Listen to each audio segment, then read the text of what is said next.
కంప్లీట్గా అప్పగించుకుంటుంది. పెన్సిల్ ఎవరైతే పట్టుకుంటారో ఆ పట్టుకున్న వ్యక్తిపై అది ఏం చేస్తుంది చెప్పండి?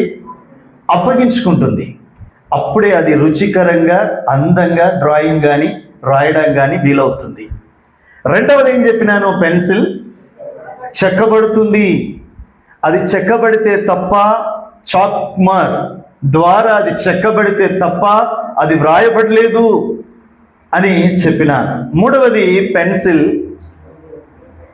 తాను రాస్తుంటే ఏదైనా మిస్టేక్ పోతే వెంటనే నేను మిస్టేక్ చేసిన అని చెప్పి తన తప్పును తాను గ్రహించి లైజర్తో ఏం చేసుకుంటుంది? రబ్ చేసేసుకుంటుంది. మిస్టేక్ జరిగింది అని ఒప్పుకుంటుంది, వెంటనే అది తుడిచి పెట్టేసుకుంటుంది. నాలుగవది ఏం చెప్పినాను పెన్సిల్ గురించి? చుట్టారా కర్రను పెట్టుకొని లోపల ఆ బ్లాక్ స్టిక్ను ఎంత భద్రంగా కాపాడుకుంటుందో. ఆ బ్లాక్ స్టిక్ అనగా మనలో ఉన్న ఆత్మ అని, చుట్టూ ఉన్నటువంటి ఆ కర్ర శరీరం అని.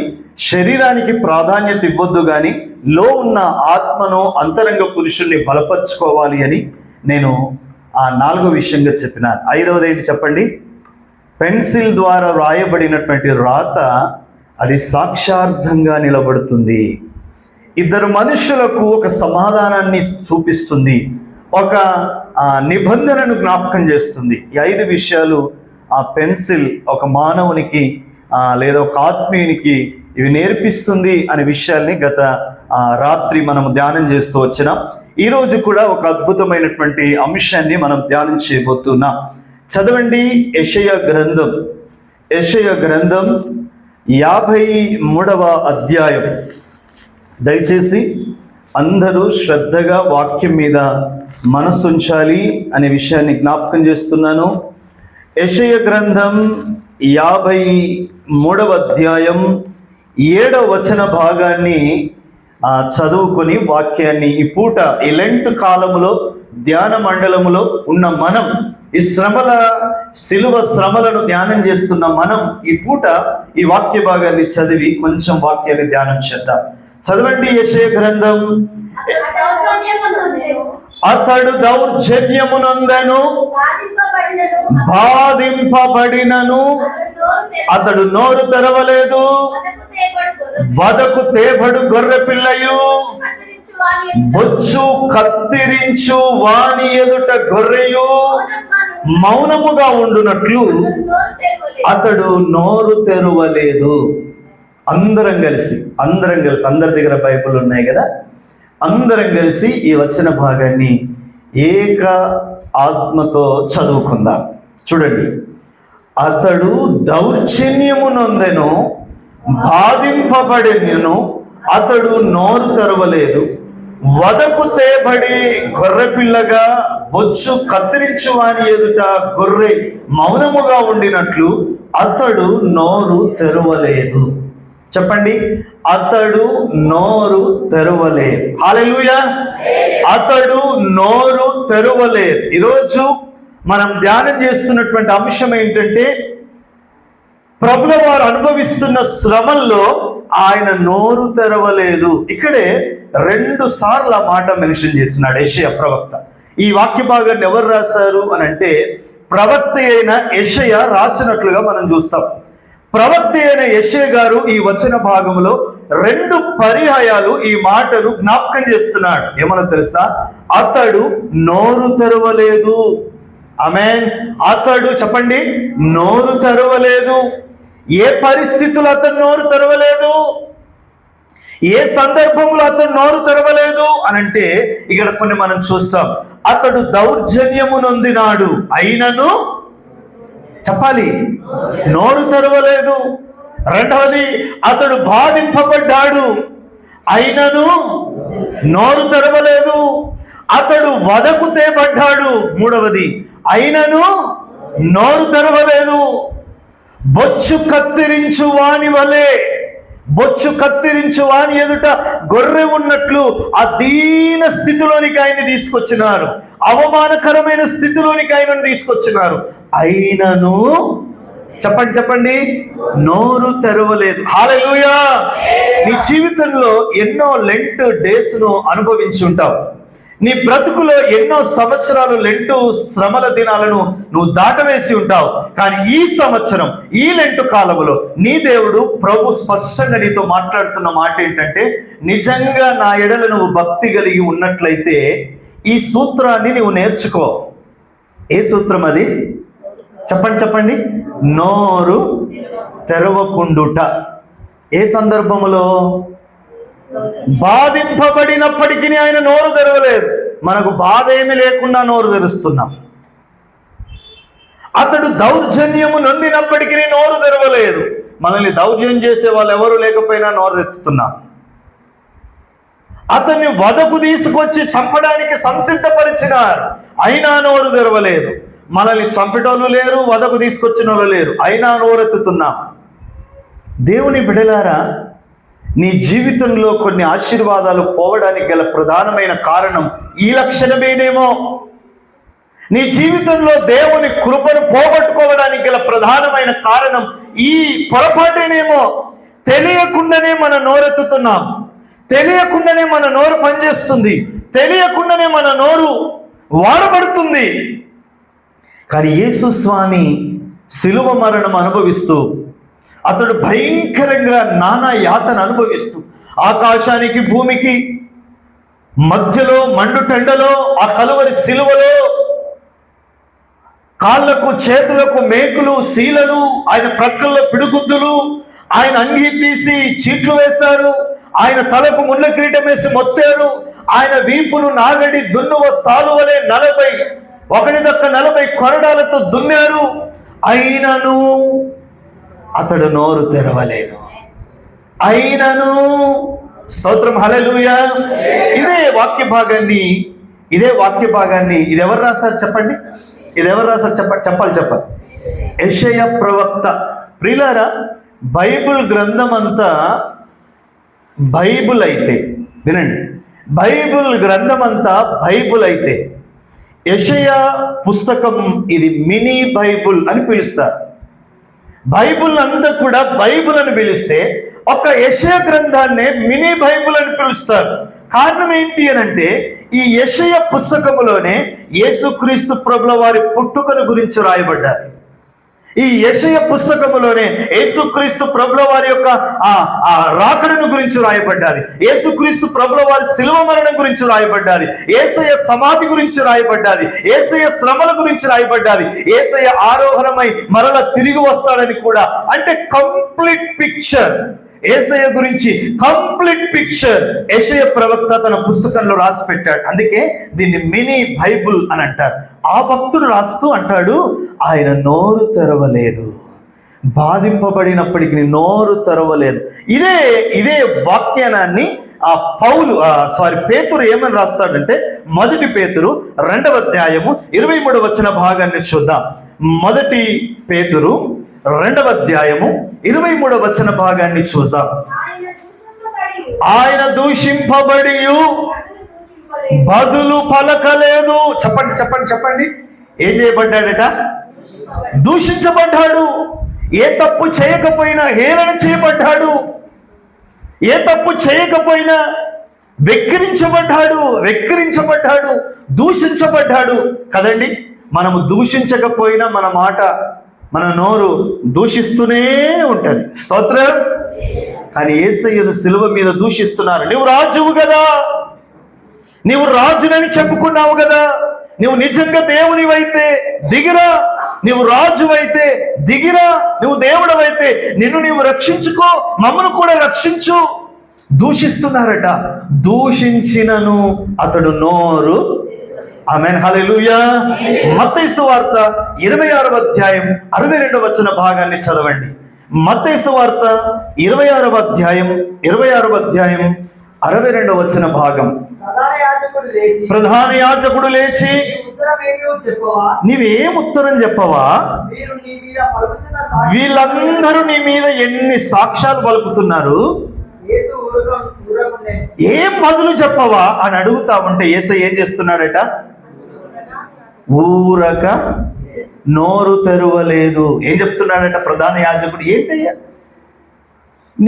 వీళ్ళంతా ప్రజలు నీ మీద ఇన్ని నిందలు మోపుతున్నారు, ఇన్ని నేరాలు మోపుతున్నారు, నువ్వు మౌనంగా ఉంటే అది అంగీకరించినట్లే కదా, మౌనం అంగీకారం అంటారు కదా, నీవెందుకు దానికి సమాధానం చెప్పట్లేదు అని అంటే ఆయన దానికి కూడా నోరు, స్తోత్రం చెప్పండి అందరూ ఒకసారి నా వైపు చూడండి, నోరు తెరవలేదు.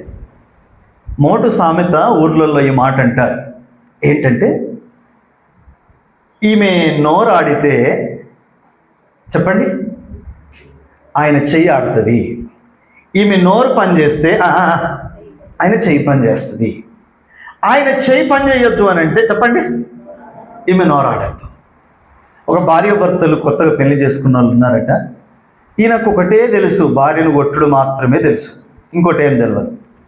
పనిచేసుడు తెలియదు, డబ్బులు సంపాదించడం తెలియదు, కుటుంబాన్ని పోషించడం తెలియదు, భార్య అవసరతలు ఏంటో తెలియదు. కానీ నాకు తెలిసిందల్లా ఒకటి, ఏంటి? కొట్టడం. ఎందుకు కొడుతున్నావయ్యా, నీ చెయ్యి ఎందుకు పనిచేస్తుంది అని అంటే ఆమె నోరు పనిచేస్తుంది కాబట్టి. ఒకరోజు బాగా కొట్టినాడట, పెయ్యని నొప్పులు అయిపోయినాయి. డాక్టర్ దగ్గరికి వెళ్ళింది, నా పరిస్థితి ఏంటయ్యా, నా భర్త ఎప్పుడు కొడుతూనే ఉన్నాడు, పెయ్యంత మంటలేస్తుంది, పెయ్యంత నొప్పి అవుతుంది, నా భర్త కొట్టకుండా ఉండేటట్లు, ఈ నొప్పులన్నీ తక్కువయ్యేటట్లు నాకు ఒక మంచి మెడిసిన్ ఇయ్యు అన్నదంట ఈమె. అప్పుడు ఆయన బాగా ఆలోచన చేసి, మరి స్పెషల్గా తెప్పియాలమ్మా నీకు మెడిసిన్, బాగా డబ్బులు అవుతాయి, అయినా సరే అయ్యా తెప్పి. ఈమె చెప్పగానే ఆయన లోపలికి వెళ్ళి ఒక సిరప్ తీసుకొచ్చినానట. తీసుకొచ్చి, అమ్మ ఇది ప్రొద్దుట 2 మూతలు తాగాలి, చెప్పండి సాయంత్రం 2 మూతలు తాగాలి. కానీ ఈ మందుకున్న ప్రత్యేకత ఏంటంటే ఈ మందు తాగిన తర్వాత 2 గంటల సేపు నోరు తీయద్దు, నోరు ఓపెన్ చేయొద్దు. అర్థమవుతుందా? ప్రొద్దుట నువ్వు ఈ మందు 2 మూతలు తాగానే నోరేం చేసుకోవాలి, మళ్ళా సాయంత్రము. ఇప్పుడు గొడవ ఎప్పుడు అవుతుంది అని అంటే ప్రొద్దుట భర్త డ్యూటీకి పోయేటప్పుడు ఏదో ఈమె వరుతుంది, ఆయన కొడతాడు. మళ్ళీ లొల్లు ఎప్పుడు అవుతుందంటే ఈయన డ్యూటీకి వెళ్ళి వచ్చినప్పుడు సాయంత్రం ఈమెమో వరుతుంది, ఆయన కొడతాడు. కాబట్టి ఈ 2 మూతలు తాగి ఇక 1-2 గంటల సేపు నువ్వు మౌనంగా ఉండాలమ్మా అంటే, సరే అయ్యా అట్లనన్నా సరే అని చెప్పి ఆయనతో తీసుకొని పోయిందంట. రోజు ప్రొద్దుట 2 మూతలు తాగుతుంది, 2 గంటలు. అన్నం అంటే అంటుంది, పెట్టుకుంటున్నాడు, తిన్నట్టు పోతున్నాడు. నీళ్ళు అంటే అంటుంది, తెచ్చి పెడుతుంది, నోరు.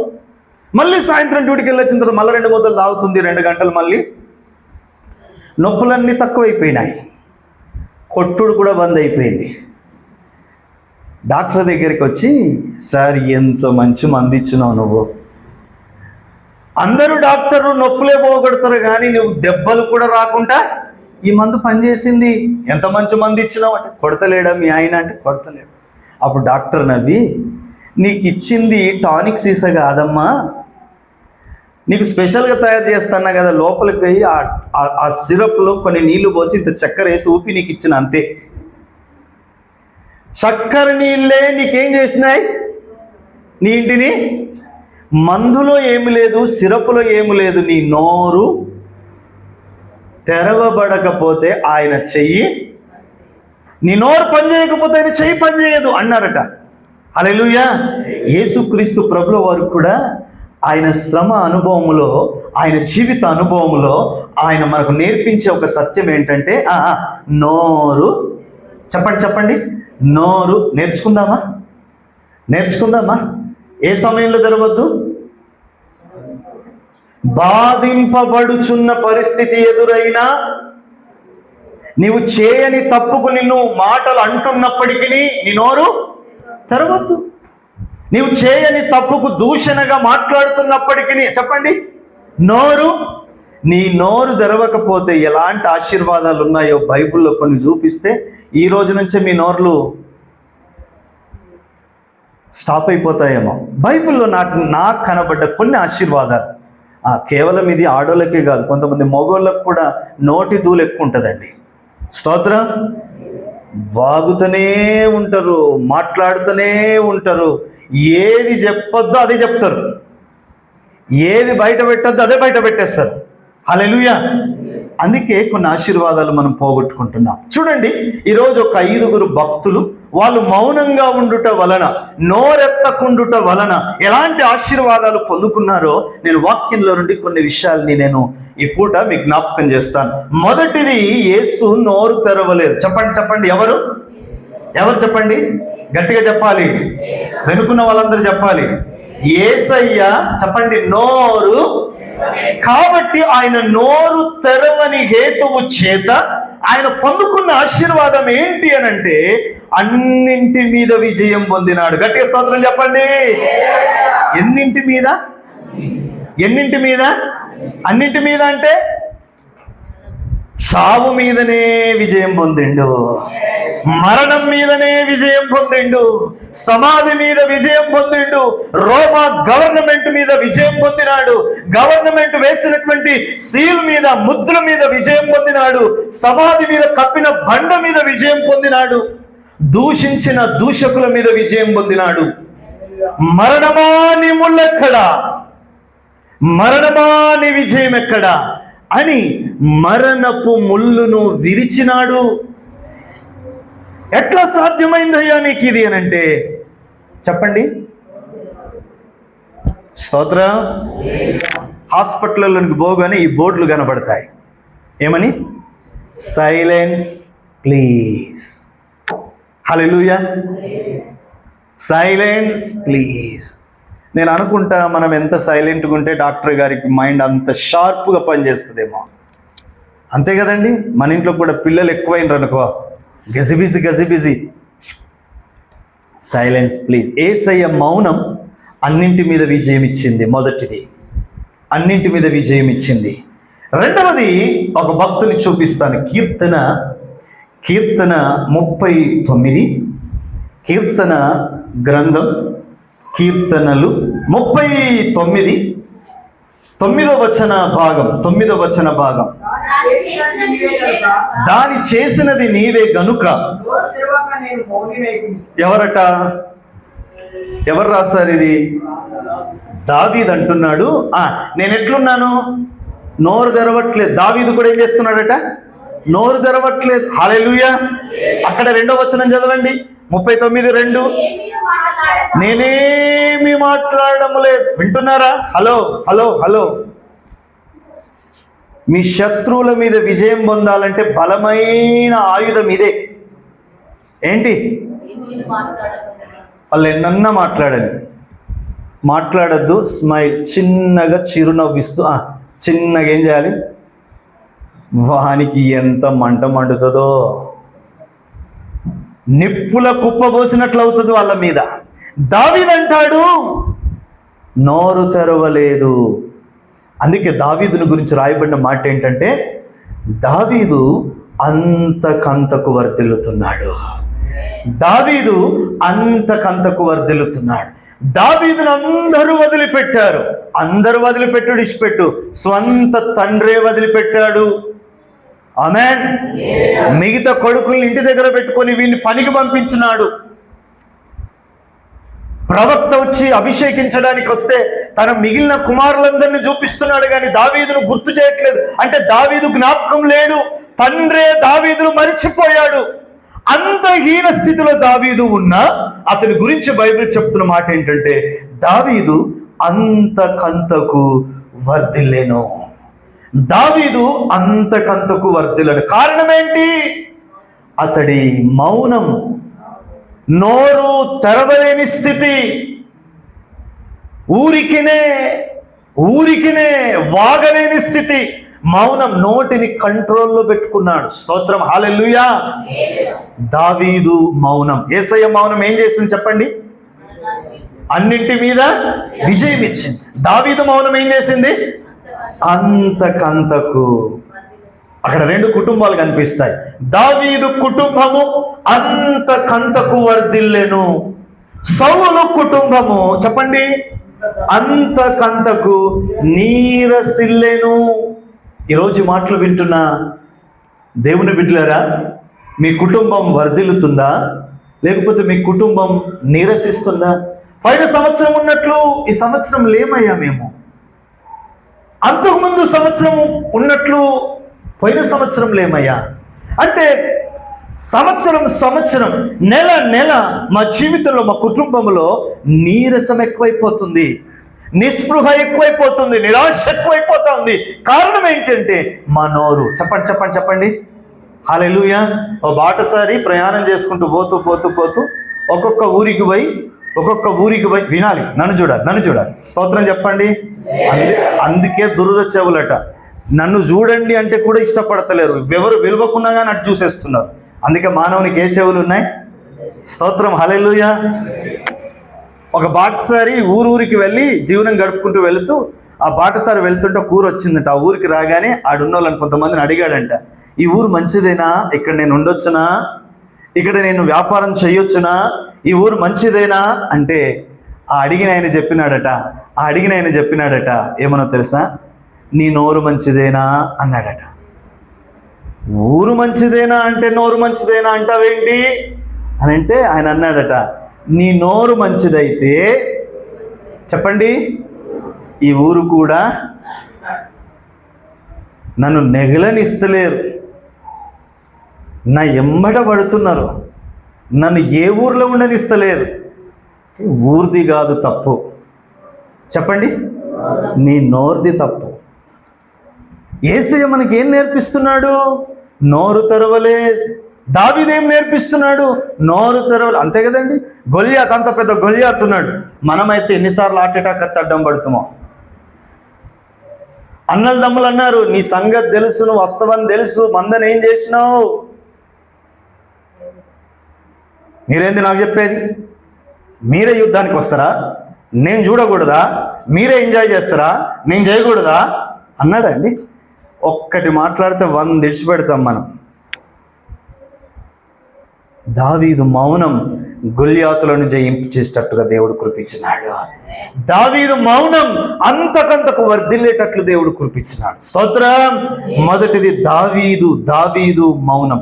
మూడవ విషయాన్ని జ్ఞాపకం చేస్తా. ప్రసంగి గ్రంథం 5వ అధ్యాయం 2వ వచన భాగాన్ని చూద్దాం. ప్రసంగి గ్రంథం 5వ అధ్యాయం 2వ వచన భాగం. ప్రసంగి గ్రంథం 5వ అధ్యాయం 2వ వచనం. నీవు దేవుని సన్నిధిని వింటున్నారా?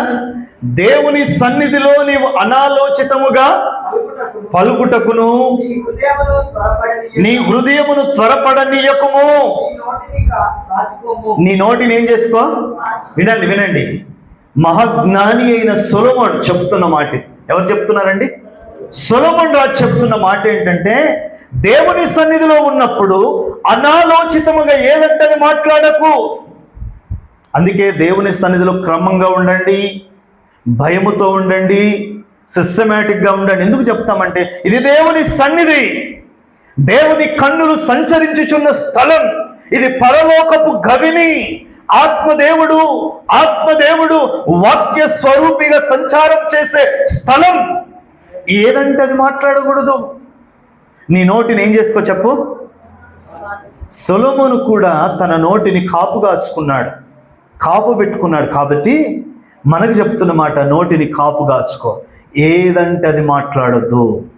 స్తోత్రం. ఏదంటే అది మాట్లాడొద్దు. సొలొమోను తన నోటిని అదుపులో పెట్టుకోవడాన్ని బట్టి ఆయన ఏం పొందుకున్నాడంటే అద్భుతం. వినాలి అందరూ, నన్ను చూడండి. సొలొమోను మహారాజు 40 సంవత్సరాలు పరిపాలన చేస్తే 40 సంవత్సరాలలో యుద్ధములు జరగలేదట. గట్టిగా స్తోత్రం చెప్పండి. 40 సంవత్సరాలు ఏం జరగలేదు? నీ ఇంట్లో యుద్ధం లేక ఎన్ని రోజులు అవుతుంది? హలో, నీ ఇంట్లో గొడవలు లేక ఎన్ని రోజులు అవుతుంది? ఎందుకు మాటికి నీ ఇంట్లో గొడవలు అని అంటే, మీ ఇంట్లో ఉన్న వాళ్ళకి నోటిని కాచుకోవడం తెలియడం లేదు, నోటికి చిక్కం పెట్టుకోవడం తెలియడం లేదు. ఎప్పుడు మాట్లాడాలో, ఎప్పుడు మాట్లాడకూడదో, ఎప్పుడు మౌనంగా ఉండాలో ఆ వివేచన లేదు. అందుకే మాటికి యుద్ధాలు. ఈ యుద్ధాలను మళ్ళా ఏమని పరిగణలోనికి తీస్తాం? ఎవడో చేసిండు మనుషుల కన్ను ఏడిసి మనం నెమ్మది లేకుండా ఎవ్వడు చేయలేడు. నీకు నీవే కదా, ఇర్మియా గ్రంథంలో అంటాడు కదా, ఈ బాధను ఎవరు కలుగజేసినారు చెప్పాలి. అమ్మా హలో అందరూ చెప్పండి, నిద్రపోయేటోళ్ళు అందరూ ఒకసారి చూడండి. హల్లెలూయా. ఈ బాధ నీకు ఎవరు తెచ్చిపెట్టలేదు, ఈ అనారోగ్యం ఎవరు తెచ్చిపెట్టలేదు, ఈ సమస్య నీకు ఎవరు తెచ్చిపెట్టలేదు. నీకు నీవే. నీ దేవుడైన యెహోవా తన మార్గములలో నిన్ను నడిపించుచుండగా నీవు ఆయనను విసర్జించుట వలన నీకు నీవే. ఒక్కసారి అందరు ఇట్లా చెప్తారా? ఇట్లా ఇట్లా చెయ్యేసుకోండి, ఇట్లా చెయ్యేసుకోండి. ఉందా? చెయ్యి ఉందా? చెయ్యి ఉంటే వేసుకోండి, లేకపోతే వేసుకోకండి. చెయ్యి ఉంటే ఇట్లా వేసుకొని, నాకు నేనే ఈ బాధను తెచ్చుకొంటిని, ఎందుకంటే నా నోరు అదుపులో లేక. తెలిసిపోయింది మీకు సీక్రెట్. ఇప్పుడు ఈ బాధలు రావద్దంటే మీ నోరేం కావాలి చెప్పండి? చెప్పండి చెప్పండి. అదుపులో, అదుపులో. స్తోత్రం. ఎంత యూనిటీగా ఉండాలో మీరు, ఎంత ఐక్యంగా ఉండాలో మీరు. అవసరం ఉంటేనే మాట్లాడాలి. వినుటకు దేవుడు 2 చెవులు ఇచ్చాడు, మాట్లాడుటకు దేవుడు ఒకటే. అంటే దాని అర్థం ఏంటిది అని అంటే, 100 మాటలు మాట్లాడితే 200 మాటలు వినాలని అర్థం. మనము 100 మాటలు వినం, 200 మాటలు. స్తోత్రం. అందుకే వాక్యంలో అధిక మాటల యందు, గట్టిగా చెప్పండి, అధిక మాటల యందు. వివేకవంతులను చూసిన కొంతమందిని, ఇక పేరు చెప్పా ఇప్పుడు నేను, కానీ మాట్లాడరండి ఎక్కువ. వాళ్ళ పని అంతా వినుడే. నువ్వు పొద్దుగల్లా ఆయనతోటి కూర్చొని పొద్దు గూకేంత వరకు ఆయనతో సావాసం చేసిన అనడు, ఉలుకడు. ఆయన పనంతా ఏంటిది? మొత్తం రికార్డింగే. హల్లెలూయా. ఒక రకంగా ఇది మంచిదే అండి. వాక్యంలో, ప్రసంగి గ్రంథంలో సొలొమోను అంటాడు, నా నోరు కాపు పెట్టుకున్నటను బట్టి, చెప్పండి చెప్పండి, యుద్ధములు జరగలేదు. సొలొమోను గారి పాలనలో దేశములో యుద్ధములు లేవు, అసమాధానము లేదు, అల్లర్లు లేవు, గొడవలు లేవు. కారణం తన నోటిని అదుపులో పెట్టుకున్నాడు. ఎంతమంది చెప్పినాను? చెప్పాలి. ఎంతమంది చెప్పాను? మొదటిది, యేసయ్య నోరు తెరవలేదు, అన్నింటి మీద విజయం పొందాడు. రెండవది, దావీదు నోరు తెరవలేదు, అంతకంతకు ఆయన వర్ధిల్లడం ప్రారంభించాడు. మూడవది, సొలొమోను నోటిని కాపు పెట్టుకున్నాడు, యుద్ధములు జరగనివ్వలేదు. నాలుగో విషయాన్ని చెప్తాను. యాకోబు రాసిన పత్రిక, యాకోబు రాసిన పత్రిక 1వ అధ్యాయం 26వ వచన భాగం. యాకోబు రాసిన పత్రిక 1వ అధ్యాయం 26వ వచన భాగం. ఎవడైనను ఏం పెట్టుకోక. అమ్మా అమ్మా అమ్మా ఒకసారి అందరూ అందరూ 2 చేతులు పైకెత్తి దేవునికి స్తోత్రం చెప్పండి. బిగ్గరగా చెప్పండి. మీరు బిగ్గరగా చెప్తే నిద్రపోయేటోళ్ళకు కొంచెం చదవండి అమ్మా, మరొకసారి చదవండి. ఎవడైనను నోటికి కళ్ళెము పెట్టుకొనక. నోటికి కళ్ళం పెట్టుకోని వాళ్ళు ఎవరిని మోసం చేస్తారట? ఎవరినో కాదు, ఎవరినో కాదు. చెప్పండి. మోసపరుచుకొనుచు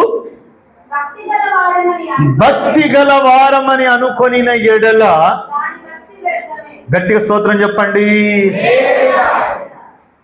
నోటికి కళ్ళం పెట్టుకోకపోతే హృదయం మోసగించబడుతుంది. ఏం మోసం? నేను భక్తిలోనే ఉన్నా అన్ని అనుకుంటావు, కానీ అది వ్యర్థమైన భక్తి అని వాక్యం చెప్తుంది.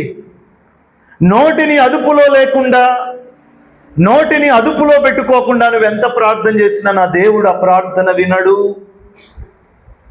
నీ నోటిని అదుపులో పెట్టుకోకుండా నువ్వు ఎంత చక్కటి స్వరముతో పాటలు పాడినా ఆ పాటలు దేవునికి అంగీకారం కాదు.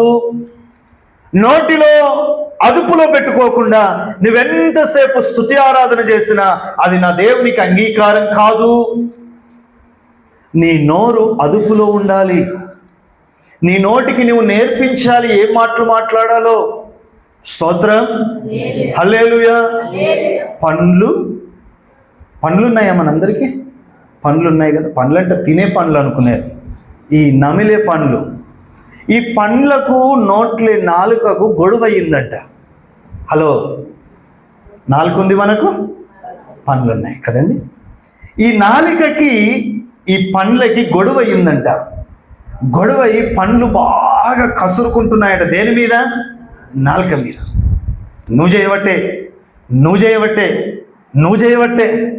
నేనేమన్నమ్మా మీ జోలికి వస్తున్నానా? నేనుండే స్థానంలో నేనున్నా, మీరుండే స్థానంలో ఇంకా మీరే అప్పుడప్పుడు పండ్ల సందులో నన్ను ఇరికించుకొని ఏం చేస్తున్నారు?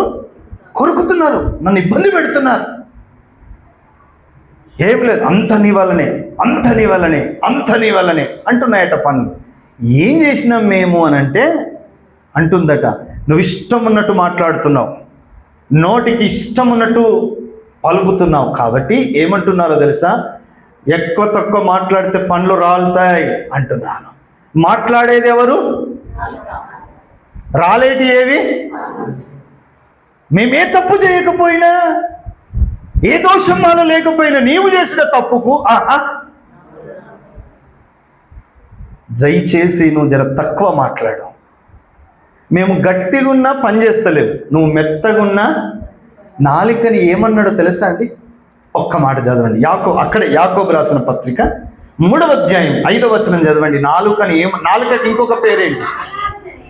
అలాగుననే నాలుక కూడా చిన్న అవయవమైనప్పటికీ బహుగా అదిరిపడును.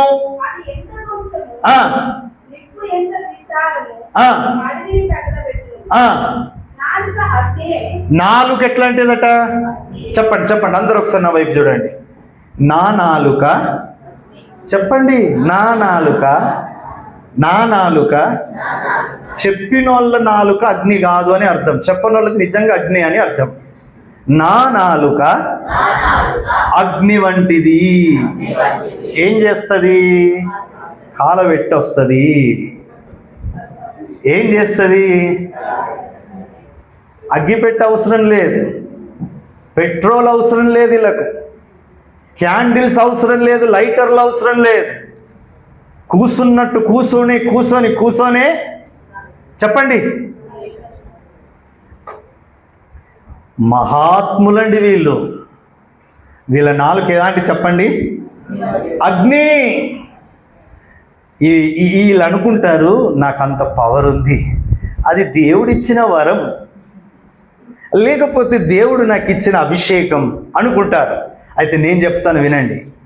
మందందరిని గాల్చొచ్చిన ఈ నాలుక నీ నోట్లో ఉంది, ఏదో ఒక రోజు నిన్ను కూడా కాలుస్తుంది. స్తోత్రం. కాలుస్తుందా కాలువదా? కాలుస్తుందా కాలువదా? అందుకే నాలుకకు ఎప్పుడు పదున పెట్టాడు దేవుడు. పదును ఉంటుంది నాలుకకు. ఈ ఉమ్ము ఇదంతా పదును ఉంటుంది కదా, ఎందుకంటే ఎండితే ఇది చాలా ప్రమాదం. అగ్ని.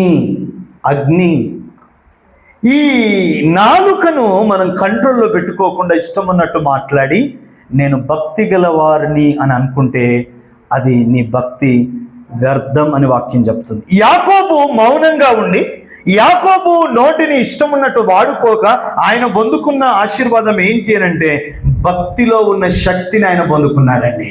గట్టిగా స్తోత్రం చెప్పండి. యాకోబు ఏం పొందుకున్నాడు? భక్తిలో ఉన్న. అందుకే పౌలు తిమోతి పత్రిక రాస్తాడు కదా, ఈ దిన ప్రజలు ఎట్లున్నారంటే శక్తి లేనటువంటి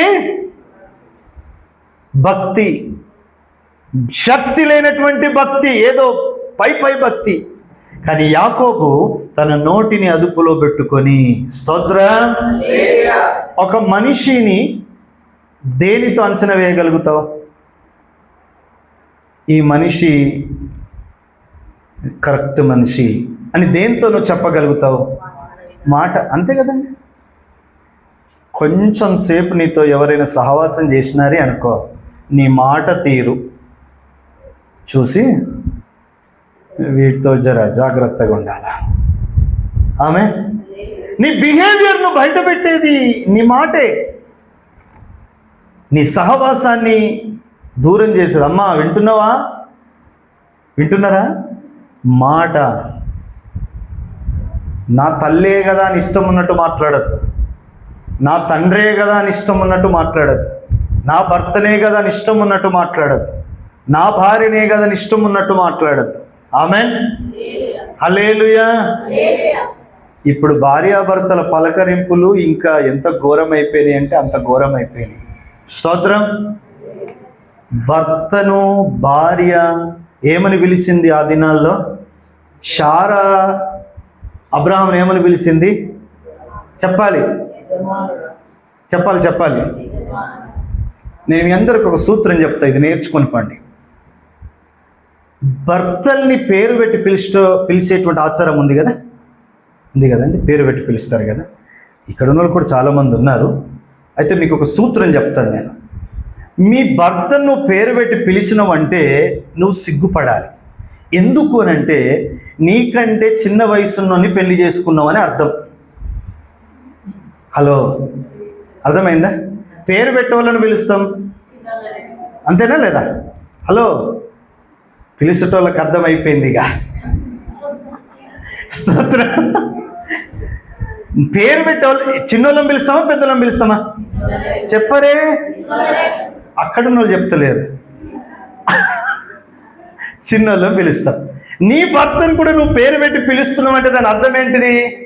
నీకంటే, నీ భర్త కంటే నువ్వు పెద్దదానివని అర్థం. పోయి నేను ఇట్లా చేసుకున్నానా అనుకో. పెద్దోడైతే చెప్పండి, పెద్దోడైతే ఏమని పిలవాలి? బావాను. ఏమండి అను.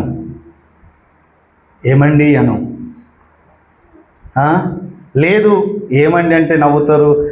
ఎక్కడికి వెళ్ళొచ్చారా కొత్త భాష అంటారు అంటే బావాని పిలుపు. కానీ ఓయ్ వినబడతలేదా? ఎట్లు ఓయ్ మాట్లాడొద్దమ్మా. ఇవి అన్యులు మాట్లాడతారు, కానీ నీవు నేను మనం రక్షించబడ్డోళ్ళం.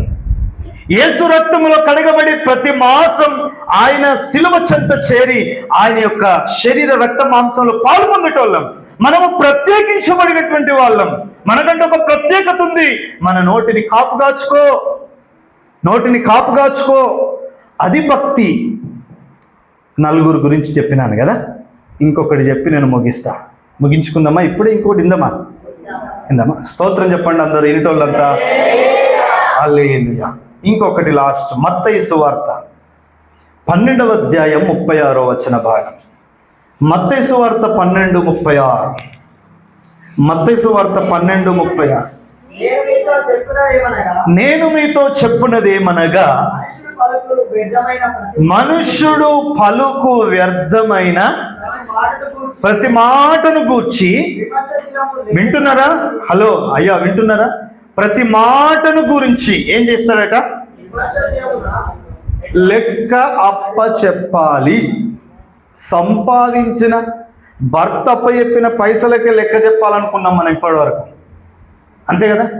భార్య అప్పచెప్పిన పైసలకే లెక్క చెప్పాలనుకున్నాం మనం. కాదు, నువ్వు మాట్లాడే ప్రతి మాటకు ఏడుంటాయి ఇవి. స్తోత్రం. హల్లెలూయా. అమ్మ పొలం పనులకు పోయి ఇంటికి వచ్చి విసుగుతోటి ఇక విసుక్కుంటా పని చేస్తుందట. ఆమెకు ఒక బిడ్డ ఉందంట. బిడ్డ మా మమ్మీ ఎట్లా కసురుకుంటుందని చెప్పి ఫోను రికార్డు పెట్టి ఆమె వెనక తిరుగుతుందట. అయితే ఇక కసురుకుంటా ఉంది. మొత్తం నేనే చేయాలి, నాకే ఇది అంతా. ఇక మాకు తెలుసు కదా మీకు ఆ లాంగ్వేజ్ ఎట్లుంటుందో. రికార్డు ఉంది కాబట్టి నేను చెప్తలేను. హల్లెలూయా. కసురుకుంటా ఉంటే అన్నీ రికార్డు చేసిందట. అంత అయిపోయింది. వంట చేసిన తర్వాత అందరూ కూర్చొని తినేటప్పుడు ఇక వీళ్ళ మమ్మీది బీపీ పోయింది, ఇక కూల్ అయిపోయింది. నవ్వుకుంటూ అన్నం తింటున్నారట. మమ్మీ నీకు ఒకటి షాకింగ్, నువ్వు కళ్ళు మూసుకో, ఒకటి నీకు వినిపిస్తా అందట. ఏంటిదంటే మీ కళ్ళు మూసుకోగానే ఆమె మాట్లాడిన మాటలన్నీ రికార్డ్ చేసి పెడితే, నేను మాట్లాడినా ఇవి నేనే అన్నానా? ఆమెకి ఎంత సిగ్గవుతుందో. నేను మాట్లాడినా? అక్కడ వాళ్ళ ఫ్యామిలీ మాత్రమే ఉంది, అంతే కదండి? నలుగురి ముందు నువ్వు మాట్లాడిన రికార్డ్ ఓపెన్ చేస్తేనే నీకు అంత సిగ్గైతే, అంత బాధ అయితే, ఒక దినం విమర్శ దినమందు నానా జాతుల ఎదుట, జన ప్రవాహం ఎదుట మన మాటలన్నీ రికార్డ్ ఓపెన్ చేస్తే, స్తోత్రం. ఒక ఆమె నాకు ఫోన్ చేసింది, ఇది ఒక్కటి చెప్పి ముగిస్తాను. భార్యాభర్తలు గొడవ పడుతున్నట్టున్నారు. గొడవ పడితే అయ్యగారికి ఫోన్ చేసి చెప్తా అని అన్నట్టుంది ఈమె. ఆయన ఫోన్ కలుపుతున్నాడు నాకు. నాదేందేమో, నా చేతుల్లో ఫోన్ ఉంది. ఫస్ట్ రింగ్కే నేను ఫోన్ ఎత్తిన. నేను ఎత్తలేనేమో అనుకొని ఈమె తిడుతుంది భర్తను. ఎంత బూతు పదం అంటే నా బ్రతుకులు నేను చెప్పలేను. అంత బూతు పదం తిడుతుంది. నేను వినేసిన కంప్లీట్గా. అయిన తర్వాత అయ్యెత్తిండు అంటున్నాడు. అయ్యెత్తిండు అయ్యా ప్లీజ్ లాడయ్యా, ప్లీజ్ లాడయ్యా, బాగున్నారా? హార్డ్వేర్ కాస్త సాఫ్ట్వేర్ అయిపోయింది. ఇప్పటిదాకా హార్డ్వేర్, ఇప్పుడు ఇదే సాఫ్ట్వేర్ ఎప్పటికీ ఉంటే వినపడదా? విన్నాడా? వినలే. ఎవరు విన్నా వినకున్నా ఒకరోజైతే నీ రికార్డు మొత్తం, స్తోత్రం, ఆ రోజు సిగ్గుపడకుండానట్లు మన నోటిని మనం ఏం చేద్దాం? చెప్పండి, ముగిస్తున్నాను. దూషించబడియు, బాధింపబడియు, దౌర్జన్యము నొందియు అతడు నోరు, చెప్పండి, నోరు. అందుకే ఆయన మరణం మీద విజయం పొందినాడు. మన ఇంటి ముంగటున్న శత్రువుల మీద మనకు విజయం వస్తలేదు. కారణం, ఈ రోజు నుంచి మౌనంగా ఉందామా? సమయానుకూలంగా వాడుకుందామా? వివేచన కలిగి నోరు తెరుద్దామా? దేవుడు మిమ్మల్ని సమృద్ధిగా దీవించును గాక. కళ్ళు మూసుకోండి, ప్రార్థన చేసుకుందాం. దూషించబడియు, అతడు దౌర్జన్యమునందియు, బాధింపబడియు, వదకు తేబడియు, నోరు తెరవలేదు. అందరం కళ్ళు